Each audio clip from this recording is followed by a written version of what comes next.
Bonjour à tous. T'es très content d'être là. Quelques petits mots là. Comme Geneviève le disait, si jamais vous avez des questions, on vous invite à les conserver pour la fin ou à les écrire dans le chat en cours de route, là. On va toucher à plusieurs points, c'est possible qu'on réponde à certaines questions peut-être au fil de la présentation. Juste pour nous présenter, Charles Tessier, je suis expert en comportement citoyen et recherche chez TAC, puis je suis accompagné de Florence Vallée-Dubois, qui est conseillère principale en recherche. Donc, euh, c'est une étude qu'on a faite, comme Geneviève le disait, là, l'année dernière. C'est une version, en fait, si vous lisez éventuellement le rapport est beaucoup plus long, là, doit faire de mémoire. J'ai fait une centaine de diapos à peu près, là. C'est une présentation qu'on a essayé de rendre plus courte, mais surtout plus utile pour vous. N'hésitez pas à poser des questions à la fin là, sur certains des résultats qu'on va vous présenter aujourd'hui. Je vais laisser Florence là, débuter la présentation.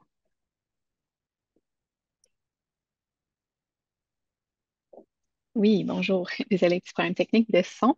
Heureuse d'être parmi vous aujourd'hui. Ça me fait plaisir de vous présenter l'étude de marché qu'on a réalisée justement en collaboration avec la SCC. Donc, puis vous me dites si les diapositives ne changent pas au fur et à mesure que je parle.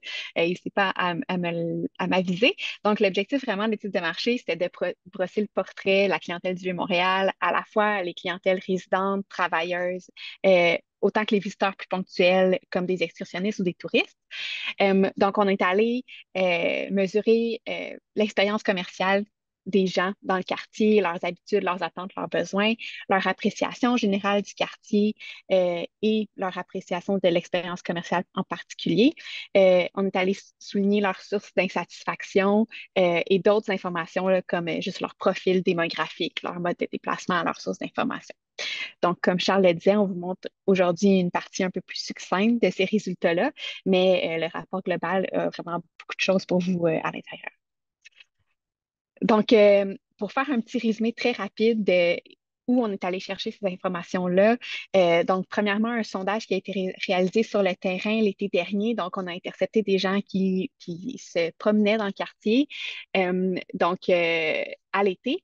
Ensuite, on a réalisé des groupes de discussion et des entrevues pour aller un petit peu plus en profondeur, surtout sur certaines sources d'insatisfaction en lien avec le quartier. Donc, les groupes de discussion et les entrevues ont été réalisés avec des résidents, des travailleurs, puis des clientèles locales. Et pour terminer, on va vous présenter aujourd'hui des résultats qui proviennent en fait d'une analyse de données tirées de Google, donc à la fois des données de Google Maps, la localisation des différents lieux d'intérêt dans le quartier, mais aussi une analyse des commentaires que les gens laissent sur Google par rapport au commerce, lieu d'intérêt du quartier. Euh, quel type de commentaires ressortent, c'est quoi le lien entre les commentaires, puis peut-être les notes que les gens laissent sur les commerces. Donc, c'est des informations qui pourraient vous intéresser pour vous aligner vos stratégies commerciales, disons, dans l'avenir. Donc, pour commencer, juste avec quelques constats sur qui sont les visiteurs et visiteuses du quartier en général. Donc, dans les pages qui vont suivre, là, vous allez reconnaître souvent les mêmes termes. On a utilisé différents regroupements pour les visiteurs du quartier. Donc, on a le groupe de résidents et résidentes qui sont des personnes, évidemment, qui habitent dans le quartier du Vieux-Montréal, les travailleurs et travailleuses, les personnes qui ont un emploi dans le quartier. Les clientèles locales, on les définit comme les gens qui viennent de Montréal ou de ses environs, donc un secteur plus rapproché, là, et qui sont de passage dans le quartier pour une partie de la journée. Donc, ils ne vont pas y rester à plus long terme, mais qui passent pour du magasinage, faire une activité ou autre. On a ensuite les excursionnistes québécois qui sont un peu similaires aux clientèles locales, donc également seulement de passage dans le Vieux-Montréal, mais ces gens-là viennent d'un petit peu plus loin, donc à l'extérieur, disons, de la grande région de Montréal.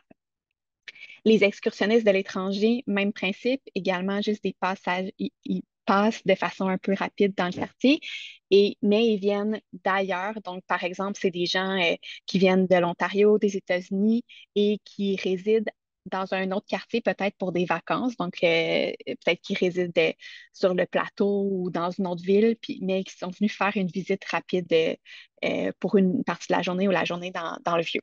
Et pour terminer, les touristes, on les définit comme des gens qui viennent pour un court séjour, mais dans le quartier spécifiquement, donc qui sont à l'hôtel ou dans un autre type de location de vacances dans le quartier du Vieux-Montréal. Donc, c'est pour juste vous donner une idée des définitions pour que vous ayez une idée à travers la présentation, ça va revenir ces termes-là. Et pour vous donner une idée là, de la fréquence à laquelle ces différentes personnes-là se retrouvent dans le quartier, bon, les résidents et les travailleurs, ils sont là très souvent, mais ce qu'on remarque de ce que les gens nous ont dit à travers le sondage, là, c'est que il y a beaucoup de nouveaux résidents qu'on a interceptés à travers le sondage. Donc, il y a quand même 45 qui habitent le quartier depuis 2 ans au moins. Donc, des gens qui ont encore possibilité de découvrir des choses dans le quartier, là, qui ne sont pas là depuis des décennies, disons. On a 65 des travailleurs qui viennent chaque semaine seulement, donc pas à tous les jours finalement, donc qui peuvent venir une fois de temps en temps. Donc, signe évidemment des effets de la pandémie. Donc, finalement, là, ça nous dit que le télétravail est vraiment bien implanté là, chez les travailleurs du quartier. Donc, on a quelque chose de plus sporadique de leur côté. Et pour ce qui est des clientèles locales, des excursionnistes et des touristes, ce qu'on remarque, c'est qu'il y a quand même une bonne proportion de ces gens-là qui sont euh, des visiteurs récurrents. Donc, le Vieux-Montréal a quand même un effet d'attraction là, chez ces gens-là. 88 des clientèles locales en sont à leur troisième visite ou plus en 5 ans. Bon, c'est des gens qui habitent proches, donc c'est moins surprenant, mais quand même, quand on passe aux excursionnistes de l'étranger, 28 en font à leur troisième visite en plus ou plus en 5 ans. Puis les touristes, le quart, 25 en sont à leur troisième visite ou plus en 5 ans. Donc, c'est des gens qui reviennent quand même dans le quartier. Il y a un certain niveau de satisfaction qui les fait revenir dans le quartier pour profiter des activités et des commerces. Pour ce qui est du budget des gens qui sont là, on a demandé aux gens quels étaient qu'est-ce qu'ils planifiaient dépenser dans le quartier. Quand on commence avec les résidents, les travailleurs, on leur a demandé plus leurs dépenses récurrentes là, quand ils viennent ici. Les trois quarts des résidents nous ont dit qu'ils dépensaient 200 $ au moins par semaine dans le quartier. Euh, et les travailleurs nous ont dit qu'en fait, 60 d'entre eux dépensent 100 $ ou moins par semaine dans le quartier. Donc, au niveau des travailleurs, bon, évidemment, les gens ne viennent pas dépenser plein d'argent quand ils viennent au travail. Ils vont peut-être se chercher à manger le midi, sortir le soir dans un bar, dans un resto, aller faire des achats dans des boutiques. Mais au niveau des résidents, c'est quand même pas des dépenses gigantesques dans le quartier spécifiquement. Là, 200 $ moins si on calcule après l'épicerie et toutes les autres dépenses. Euh, euh, vous allez voir après avec le comparatif sur les revenus des gens qu'on a interceptés, là, comment euh, c'est pas énorme non plus comme montant. Les clientèles locales, les excursionnistes et les touristes aussi, on a remarqué que les budgets n'étaient pas non plus astronomiques. Évidemment, tout est relatif, là, mais quand même, plus de la moitié de ces gens-là, en fait, clientèle locale et excursionnistes, prévoient dépenser 100 $ ou moins à travers leur visite dans le quartier. Donc, ce pas des gens qui vont dépenser beaucoup. Ils vont peut-être aller faire une visite dans un musée, aller dîner, mais le budget n'est pas non plus gigantesque. Donc, justement, pour ce qui est du profil plus démographique, là, les gens qu'on a interceptés dans le quartier l'été dernier étaient plutôt jeunes. La moitié des visiteurs étaient âgés de 34 ans et moins. 38 avaient entre 35 et 54 ans et 18 avaient 55 ans et plus. Donc là, c'est sûr, évidemment, on est dans un quartier où est-ce qu'il y a beaucoup de travailleurs. Donc, ça nous fait une population un peu plus jeune qu'ailleurs, par exemple, parce que les travailleurs sont des gens qui sont actifs sur le marché de l'emploi, mais vraiment une population plus jeune. Et ce qu'on a remarqué, c'est que les gens avaient des revenus plus élevés que la majorité des Québécois et des Québécoises si on prend la population globale. Là. Donc, 22 des visiteurs ont affirmé que leur ménage avait un revenu de 60 000 $ au moins. 31 un revenu entre un revenu entre 60 000 et 110 000. Mais on a quand même 20 qui ont affirmé faire partie d'un ménage dont le revenu était de 110 000 ou plus. Puis si je vous donne à titre indicatif, là, le revenu médian des ménages québécois était de 52 000 environ en 2020. Donc, on se trouve avec une bonne proportion, en fait, une proportion plus importante des gens, des visiteurs du quartier qui déclarent avoir des revenus quand même plus élevés que la moyenne là, des Québécois. Donc, un potentiel finalement peut-être de dépenses plus élevé. Pour ce qui est des sources d'information, c'est peut-être pertinent pour certains d'entre vous aussi sur la façon dont vous communiquez. Euh, le bouche à oreille, puis les recherches sur Internet, bon, évidemment, les recherches sur Internet, il n'y a pas de surprise là-dessus. Beaucoup de gens s'informent avant de faire des visites, des voyages, peu importe, en faisant des recherches sur Internet. Mais c'est vraiment les deux choses qui ressortent le plus. Donc, euh, les clientèles locales, évidemment, s'informent moins. Tu sais, c'est des gens qui viennent des environs de Montréal, donc souvent connaissent déjà un peu le vieux, comment s'y rendre, quoi faire, qu'est-ce qu'ils vont venir faire ici. Mais quand ces gens-là s'informent, c'est surtout via leurs proches ou via des recherches sur Internet, donc encore plus même via leurs proches, là. Euh, et les excursionnistes et les touristes, pour leur part, s'informent aussi principalement via leurs proches, donc des gens qui sont peut-être venus précédemment dans le quartier. Et en aussi de façon importante, mais un peu moins via des recherches sur Internet. On a quand même 28 des touristes qui nous ont dit qu'ils allaient consulter les médias sociaux pour s'informer sur leur passage dans le Vieux-Montréal spécifiquement. Donc, les médias sociaux qui sont quand même utilisés de façon importante pour planifier des voyages, par exemple. Je vais passer maintenant la parole à Charles qui va poursuivre sur quelques informations plus spécifiques sur la perception du quartier, l'expérience commerciale et tout. Oui, alors avant de passer au résultat, on voulait juste aborder la question là, de ce qu'on a appelé l'échelle de la liberté de choix. Pour juste mettre en contexte les résultats qu'on s'apprête à présenter, parce que tous les répondants, en fait, qui ont participé au sondage, se retrouvent dans des situations qui sont un peu différentes, là. Donc, par exemple, les travailleurs, les résidents, donc, ils ont moins de liberté de choix, là. C'est-à-dire qu'ils sont pas, on choisit pas forcément un lieu de résidence ou un travail basé seulement là, sur le quartier ou sur l'expérience commerciale du quartier, là. Donc, travailleurs, résidents, ce sont des groupes de clients, en fait, qui sont plus captifs. Donc, ils n'ont pas choisi forcément l'expérience commerciale spécifique là, du Vieux-Montréal. Donc, on s'attend à ce que leurs commentaires ou que leur perception soit un peu plus négative parce que ils n'ont pas choisi forcément de venir spécifiquement dans le Vieux-Montréal. Les clientèles locales, plus on va vers les touristes, donc les clientèles locales ont un peu plus de choix. Les excursionnistes québécois viennent de plus loin, puis les touristes qui ont plus grande liberté de choix. Un touriste qui vient de l'étranger peut aller n'importe où, là. Il peut aller dans le Vieux-Montréal, mais il a choisi de venir dans le Vieux-Montréal spécifiquement en lien avec plusieurs autres options de voyage qu'ils avaient. Donc, ce sont des gens qui ont fait le choix de venir dans le Vieux-Montréal.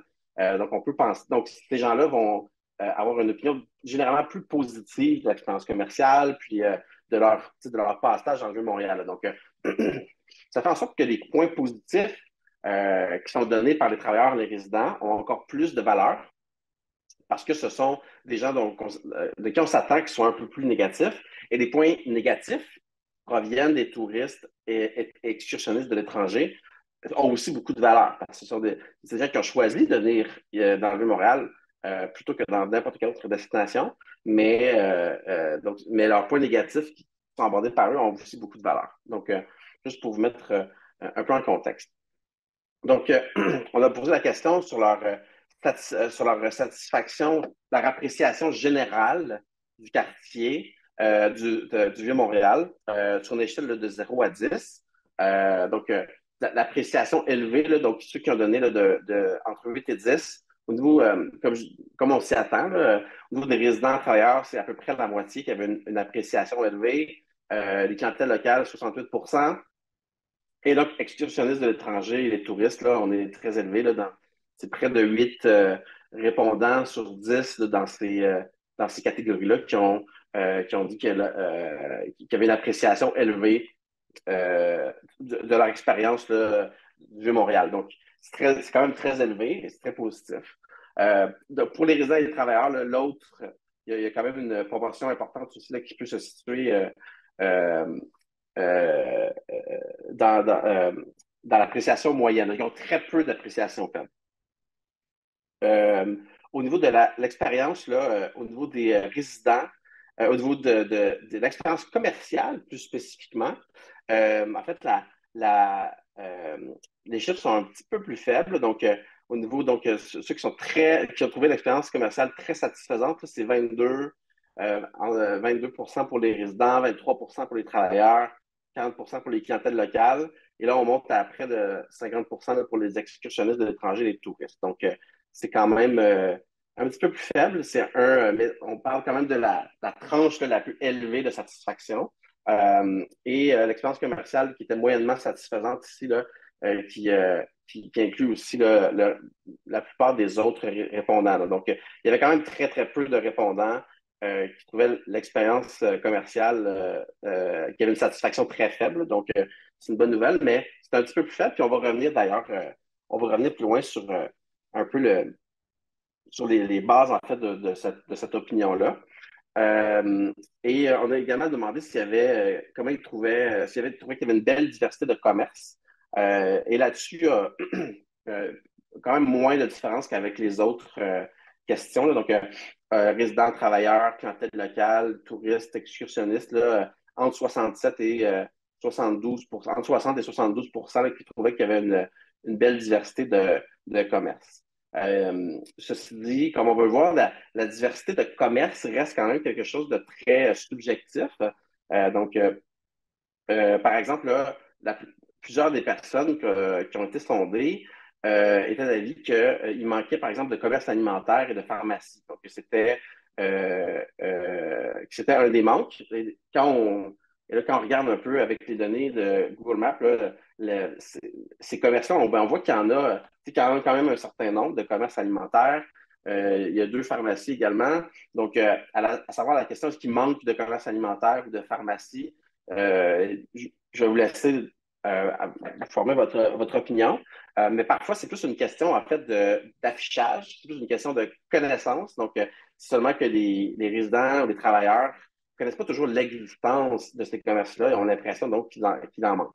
Donc, c'est pas toujours. Donc, il y a une question, évidemment, là, de perception de la diversité, mais parfois, c'est une offre qui existe, qui est juste pas communiquée de la bonne façon ou qui n'est pas toujours connue, en fait, là, par la majorité des gens. Euh, les aspects les plus appréciés du quartier, sans surprise, là, c'est des aspects qui sont liés à l'architecture, la sécurité, l'apparence des commerces, le mobilier, la propreté. C'est des éléments qui ont été considérés comme satisfaisants là, par une majorité de répondants au sondage. Euh, pour certains, dans les groupes, quand on a fait des groupes de discussion, la propriété et la sécurité ont été soulevées là, comme des sources d'insatisfaction un peu plus. Là. Donc, ça, il faut voir. Évidemment, il y a des aspects là, il y a certains de ces aspects-là qui ne sont pas du tout là, du domaine là, des commerçants. Donc, on vous donne l'information, là, mais vous n'êtes pas responsable là, de la sécurité dans le Vieux-Montréal. Donc, les aspects les plus appréciés, évidemment, dans le volet du sondage et dans les entrevues, les groupes de discussion étaient liés là, au cadre bâti, à l'ambiance, donc l'architecture, l'atmosphère. Donc ça, c'est quelque chose qui est très apprécié dans le Vieux-Montréal. C'est aussi quelque chose qui peut être mis de l'avant dans vos communications, dans votre présence sur les médias sociaux. Il y aura sûrement là, des formations que vous aurez là, sur la gestion des médias sociaux, comment présenter Google Maps, sur des cartes sur Google Maps. Mais ces éléments-là, donc de lieu, d'ambiance, ce sont des éléments qui sont très appréciés généralement. Là. Donc, ça peut être des choses qui peuvent être mises de l'avant là, dans la façon de communiquer. Euh, donc, évidemment, dans les points d'amélioration, là, il y a énormément de matériel et donc beaucoup de matériel qui sont en fait très peu ou pas du tout de votre responsabilité. Là. Donc, l'urbanisme ou la sécurité, l'itinérance, là, on ne s'attend pas à ce que les commerces commencent à gérer l'itinérance, là. Donc, on se concentre ici sur des éléments qui sont davantage liés, disons, qui sont plus du domaine des commerçants, sur lesquels les commerçants peuvent avoir peuvent agir. Donc, les principaux points, en fait, là, négatifs liés à l'offre commerciale étaient liés à l'achalandage trop élevé lors de certaines périodes. Évidemment, on s'entend ici le lunch, par exemple, ou des moments comme ça. Évidemment, vous ne contrôlez pas l'heure du lunch de tout le monde, mais euh, sachant que c'est un point négatif, il peut y avoir de certaines actions qui peuvent être mises en place, notamment là, pour faciliter les commandes à l'avance pour les restaurants, par exemple, ou pour l'hôtellerie, par exemple, avoir des moyens autonomes, par exemple, de s'enregistrer, ou etc. Donc, évidemment, vous ne contrôlez pas les périodes d'achalandage, mais l'idée ici, c'est de trouver un moyen de diminuer le plus possible des irritants liés à ces périodes-là. Les prix trop élevés, on va y revenir sur les prix parce que c'est un élément qui était assez central dans l'insatisfaction liée à l'expérience commerciale. Donc, on va y revenir un petit peu plus tard. Euh, Ajout d'offres pour la clientèle famille et d'affaires. Il y a un des éléments, en fait, là, qui est ressorti, surtout auprès de résidents et de travailleurs, concernant le fait qu'il ou elle sentait que ils étaient un peu oubliés. Le Vieux-Montréal, c'est un quartier qui est unique.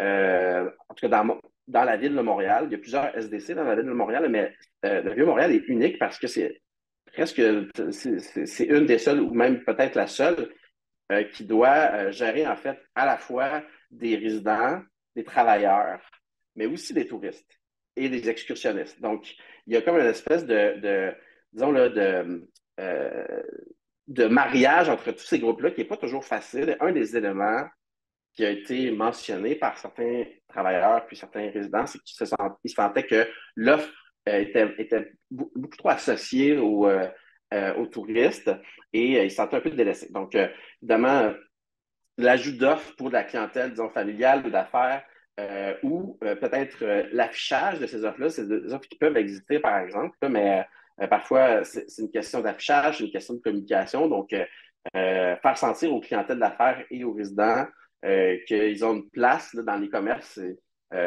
ça aiderait à, disons, la satisfaction par rapport à l'offre commerciale.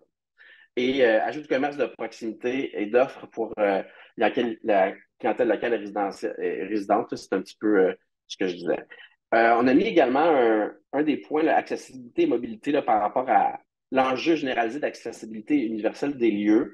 Donc, c'est évidemment, vous n'êtes pas responsable de l'ensemble de l'accessibilité universelle dans le Vieux-Montréal, mais un rappel que l'accessibilité universelle, donc, par exemple, pour les personnes en chaise roulante, etc. Donc, s'il y a moyen, si les commerces, par exemple, ne sont pas accessibles pour les personnes à mobilité réduite, par exemple, ça peut être ça peut causer certains irritants. Donc, s'il y a moyen pour les commerces, pour les commerces d'ajouter des éléments d'accessibilité, c'est toujours positif, là. C'est un des éléments qui a été mentionné. Justement, Ouais, je te laisse, avais-tu Florence, une dernière continuer. intervention? Non, ça va, OK. Non, non, non. Euh, Justement, on va aller juste un petit peu en profondeur, entre guillemets, sur certains des aspects que Charles vient de mentionner. La question du prix, vraiment, en fait, c'était pas un aspect négatif de façon généralisée à travers le sondage, là, au sens où c'est pas ressorti non plus de façon en premier comme étant la chose la plus que les gens trouvaient dérangeante ou quoi que ce soit. Mais à travers les discussions qu'on a eues dans les entrevues, dans les groupes, cet aspect-là est un peu revenu sur justement des fois le manque en fait, la perception qu'il y avait un manque d'offres à un prix plus raisonnable pour certaines clientèles comme les résidents, les travailleurs. Donc, vous voyez certains commentaires, là, justement, qu'on a reçus à travers les groupes de discussion, les entrevues. Euh, euh, euh, on gagnerait à faire connaître les bons plans au niveau du budget, évidemment, plus largement. Des gens qui trouvent que le niveau de prix est peut-être plus axé sur une offre qui s'adresse aux touristes versus moins pour des clientèles locales ou des choses comme ça. Puis on voulait remettre en contexte un peu ce commentaire-là en lien avec le prix, parce qu'évidemment, le prix, tu sais, ça attire l'œil. S'il y a un commentaire négatif, par exemple sur Internet, en lien avec le prix, on peut avoir peur que ça affecte vraiment beaucoup la perception de notre commerce. Cela dit, le prix est un aspect, évidemment, parmi tant d'autres, des insatisfactions que les gens peuvent formuler en lien avec une expérience commerciale. Euh, Fait qu'on est allé creuser un petit peu plus justement les notes que les gens ont données aux différents commerces du vieux sur Google, ainsi que les commentaires qui étaient associés là, à certains commerces. C'est pas tous les commerces évidemment qui ont des commentaires ou qui en ont beaucoup, mais on est allé recueillir le plus possible, le plus qui était possible d'aller recueillir. Juste pour vous donner une idée, là, au moment où on a fait la collecte des données, donc au début de l'automne, euh, voici la moyenne selon les différents types de commerces, le nombre d'étoiles sur 5, la fameuse note sur 5 qu'il y a sur Google pour les différentes catégories de commerce du vieux. Donc, quand même des notes relativement élevées. C'est la note moyenne, évidemment. Là, il y a des commerces qui ont des meilleures notes, d'autres qui en ont des moins bonnes. Mais en moyenne, la satisfaction est quand même pas mauvaise, là, quand même plutôt élevée. Euh, et maintenant, si on regarde plus les commentaires, justement, on est allé classifier, en fait, faire une analyse de thème, là, de qu'est-ce qui se retrouve dans les commentaires que les gens laissent sur Google sur les commerces du vieux. Puis, ce qu'on se rend compte finalement, c'est que le prix, vous voyez ici en quatrième place, là, dans la présence, euh, c'est vraiment pas la thématique qui ressort le plus dans les commentaires. Les gens qui laissent des commentaires sur Google vont parler beaucoup du service à la clientèle, de la qualité des produits ou des services qui ont été rendus dans le commerce, la boutique, le commerce de soins personnels, par exemple, peu importe. Donc, ces deux aspects-là ressortent vraiment plus dans ce que les gens vont venir laisser comme commentaire suite à leur visite. Le prix arrive vraiment plus loin là, dans la prévalence. Si vous voulez voir par catégorie de touristes, là, pour essayer de vous reconnaître peut-être ou de voir, y a-t-il des pistes d'amélioration pour vous? Donc, on a les différentes catégories de commerce en haut, là, attractions touristiques, bars et boîtes de nuit, galeries et musées, restaurants, supermarchés, dépanneurs et pharmacies. Vous allez voir, on a une deuxième diapo avec d'autres catégories de commerce. Donc, si vous ne voyez pas là-dedans, c'est normal. Pour ces types de commerces-là, ce qu'on remarque, c'est que la qualité des produits et des services, c'est la thématique qui revient le plus souvent dans les commentaires laissés sur Google. Donc, la colonne ici, la qualité, c'est celle qui est la plus haute là, pour tous ces types de commerces-là. Donc, si vous avez un bar, un restaurant, une galerie, un musée ou un supermarché, un dépanneur, ben, les commentaires qui viennent sur Google ont plus de chances de porter sur la qualité de vos services, la qualité de vos produits, plutôt que le service à la clientèle, par exemple, l'ambiance, le prix, l'accès. Donc, les gens, c'est ça qui peut-être qui leur reste en tête après une visite chez vous. Versus les commerces comme les boutiques, les lieux d'hébergement, les lieux de soins de santé ou de soins personnels comme les spas, par exemple. Euh, dans ces cas-là, vraiment plus le service à la clientèle qui revient dans les commentaires que les gens laissent sur Google. Donc, c'est ça qui reste plus en tête des personnes, puis ça va les pousser finalement à écrire un commentaire.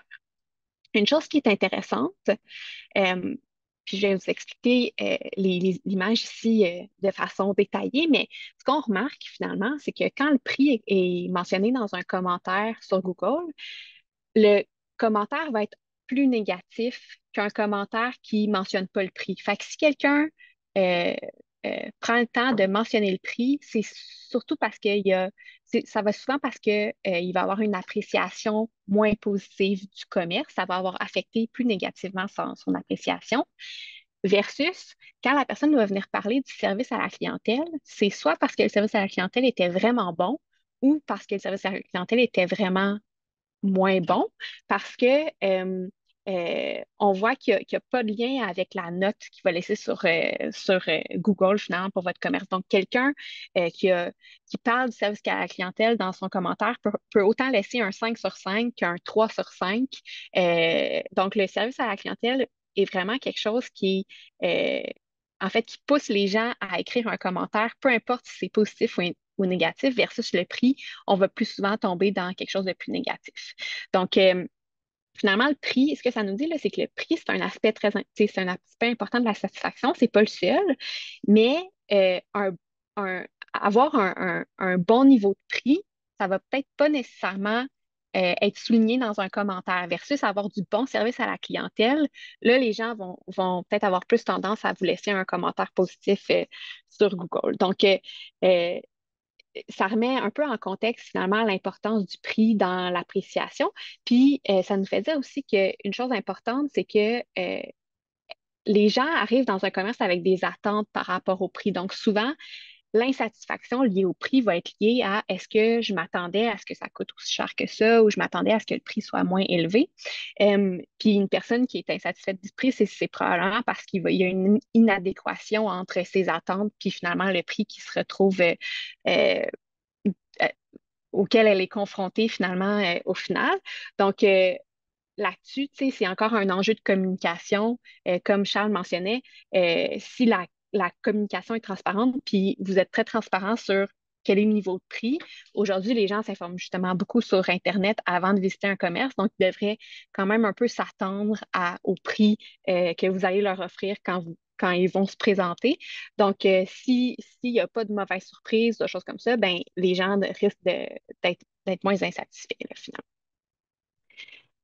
Puis c'est Euh, juste, oui, vas-y, Charles. quand- c'est puis c'est un élément important, ça, surtout pour les commerçants, parce que euh, euh, on ne saurait mettre l'emphase, mettre l'accent trop sur l'importance que peut avoir des outils comme Google Maps, par exemple, ou les reviews ou les commentaires sur Internet.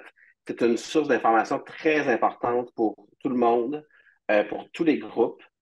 Donc, l'idée, par exemple, de que cette, qu'il y ait une, tu sais, qu'il y ait ce qu'on souhaite, c'est d'avoir les meilleurs commentaires possibles, on veut avoir le meilleur score possible.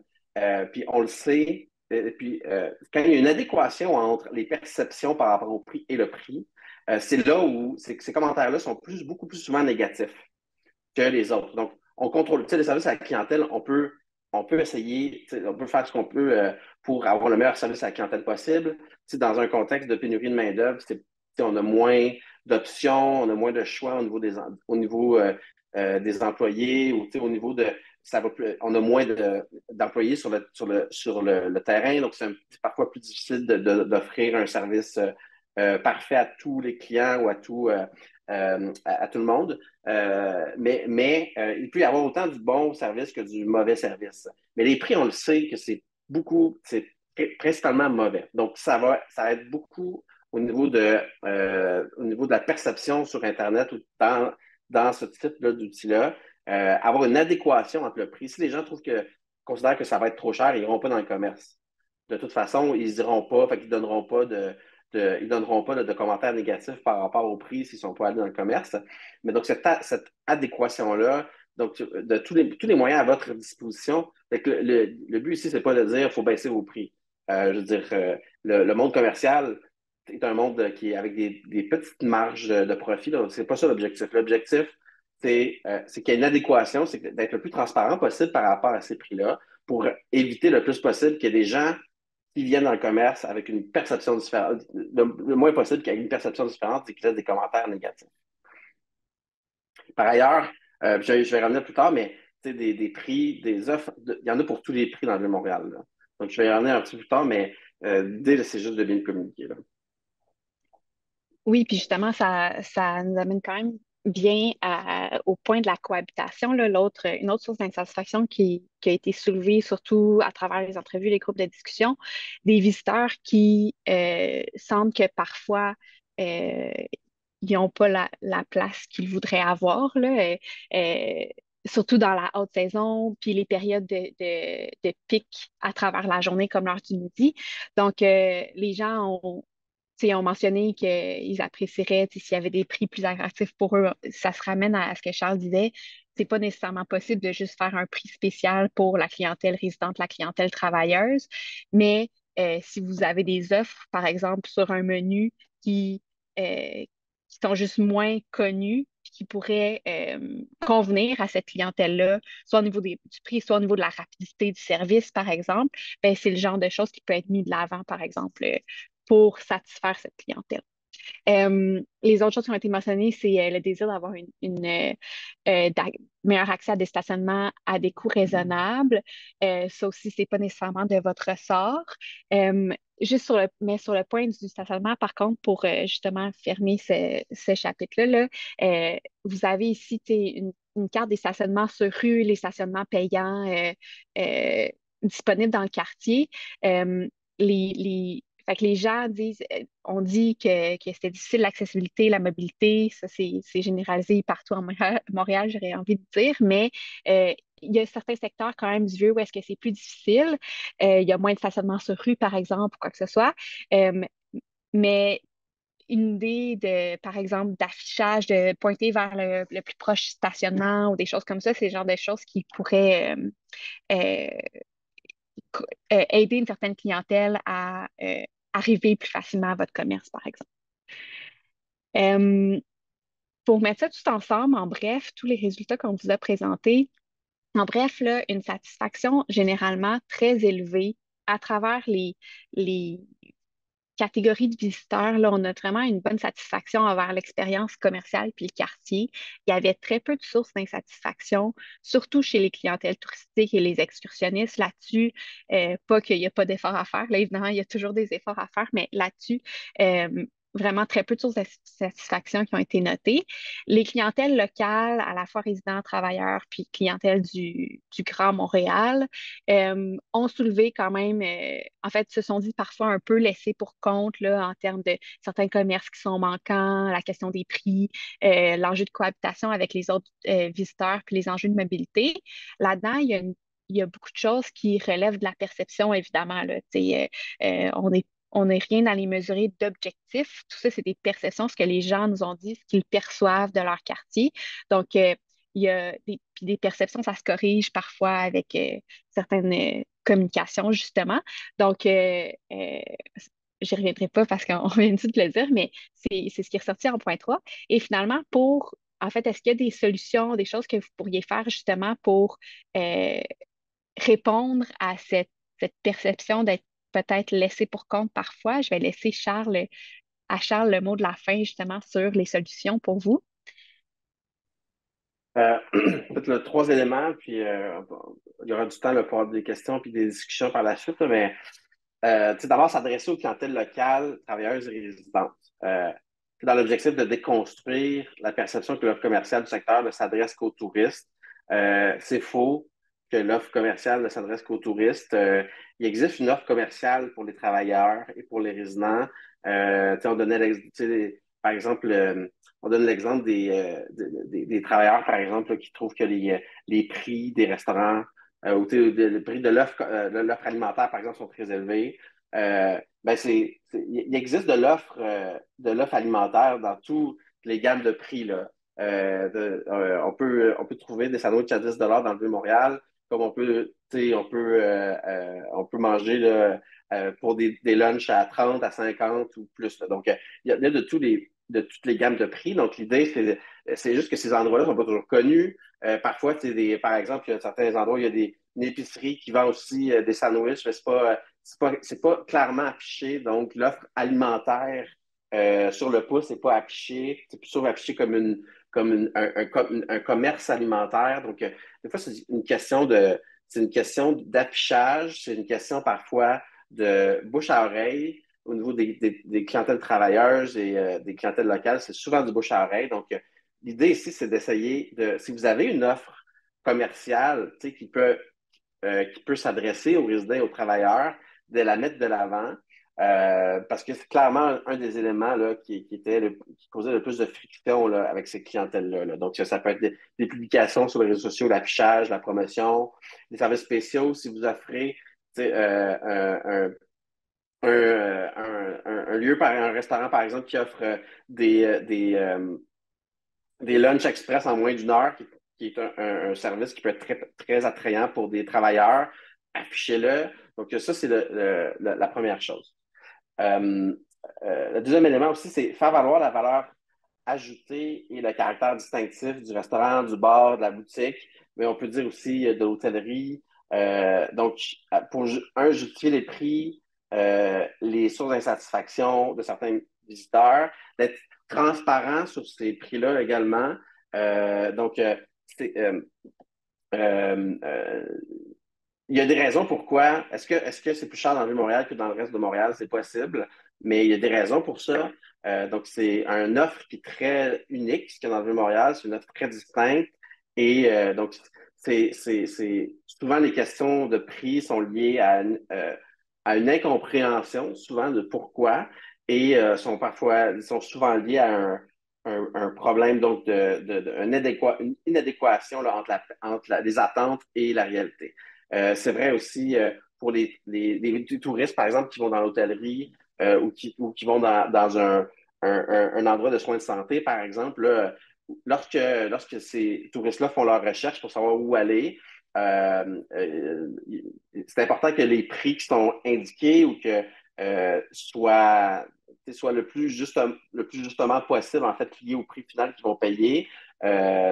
pense, je pense, par exemple, parfois, on va pas forcément dans le Vieux-Montréal, mais certains endroits d'hôtellerie, par exemple, où le prix qu'on paye, c'est un prix de base, puis finalement, le stationnement coûte un autre prix de plus, puis il y avait un autre service qui coûtait un autre prix de plus. Donc, l'idée, c'est de gérer le plus possible les attentes des, euh, des, euh, des touristes ou des clients à ce niveau-là.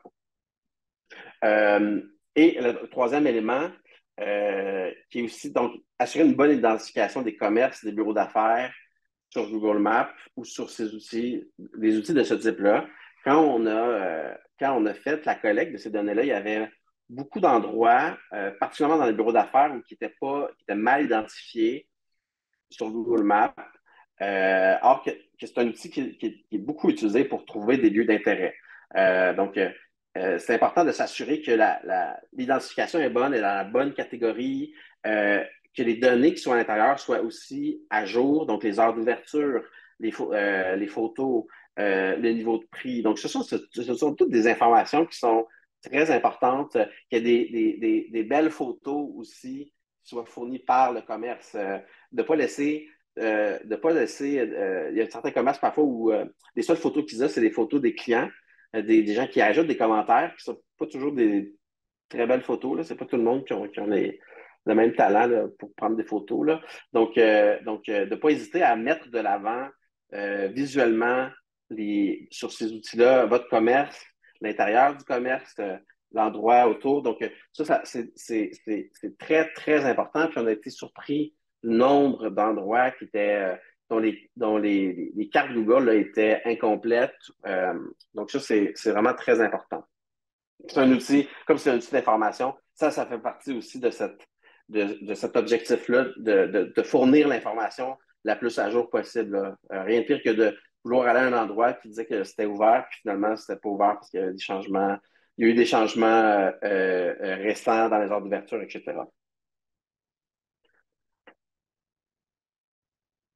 Je pense que oui, exact. Donc, c'était ce qu'on avait pour vous aujourd'hui. Euh, on est disponible évidemment pour questions, commentaires ou autres discussions là, pertinentes.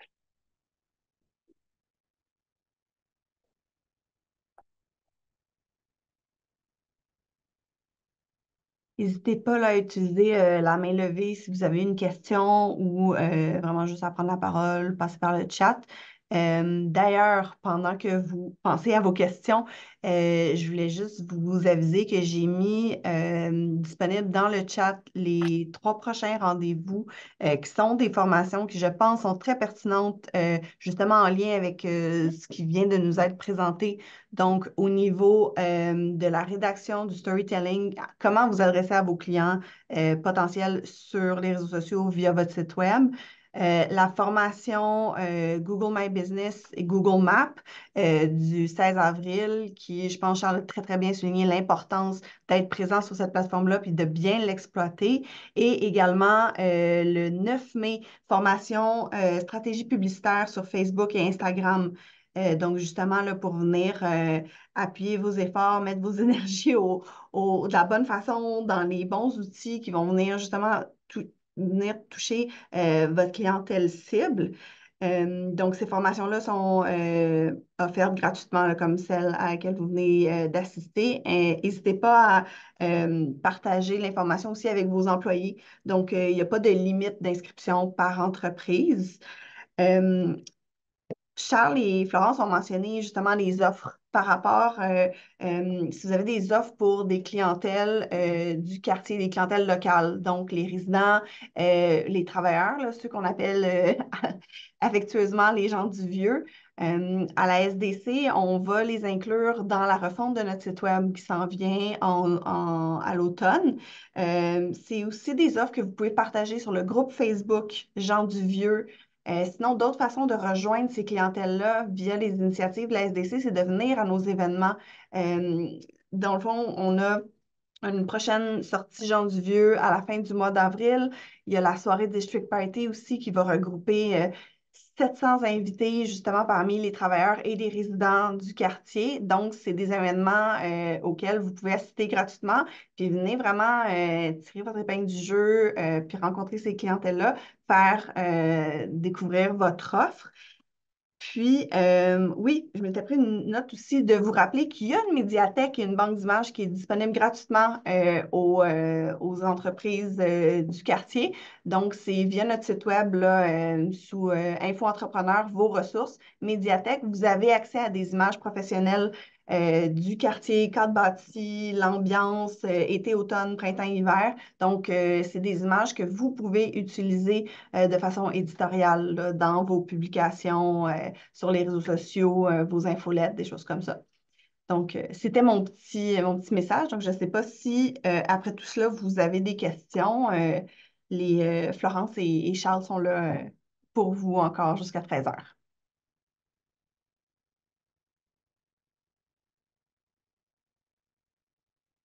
Parfait. Ben, écoutez, si jamais vous avez une petite ampoule qui s'allume plus tard ou demain, n'hésitez pas à m'écrire. De toute façon, moi, je vais vous envoyer le lien de rediffusion, donc vous aurez mon courriel là, pour ceux qui ne l'ont pas déjà. Si jamais vous avez des questions, n'hésitez pas à me les partager. Si jamais nous, à l'interne, on ne peut pas répondre, je pourrais transmettre le tout à l'équipe de TAC. Mais sinon, merci encore une fois de votre présence ce midi. Puis, ben, j'espère vous revoir dans nos prochaines formations aussi. J'espère que ça pourra justement vous être bien utile. Donc, ben, merci Florence, merci Charles. C'était très, très, très apprécié votre présence ce midi. Merci beaucoup. Merci, Geneviève. Merci. Bonne fin de journée. Bonne fin de journée à tous.